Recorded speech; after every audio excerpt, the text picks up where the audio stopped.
தடையின்றி நம் நினைத்த காரியங்கள் வெற்றியடைய மிகவும் எளிமையான ஒரு வழிபாடு. நம் முருக கடவுளுக்கு செவ்வாய் ஓரையில் நெய் தீபம் ஏற்றி வழிபாடு பண்ணும்போது கண்டிப்பாக நம் நினைச்ச காரியங்கள் நடக்கும். 6 வெற்றிலை காம்பு கிள்ளி எடுத்துக்கணும். நல்லா கழுவிட்டு மஞ்சள் குங்குமம் இட்டு மயில் தோகை போல் பித்தளை தாம்பால் தட்டில் அடுக்கி வச்சிடணும். சின்னதா ஒரு அகல் விளக்கு எடுத்துக்கோங்க.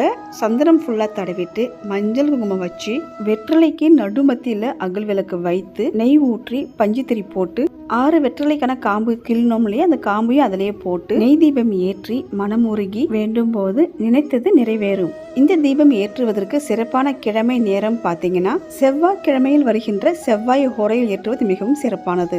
செவ்வாய் ஓரை காலை 6 to 7 மணி, மதியம் 1 to 2 மணி, மாலை 7 to 8 மணி. முருகருக்கு செவ்வாய் ஓரையில் நைவேத்தியம் செய்து நெய் தீபம் ஏற்றி வழிபாடு பண்ணும்போது வேண்டிய வரம் கிடைக்கும்.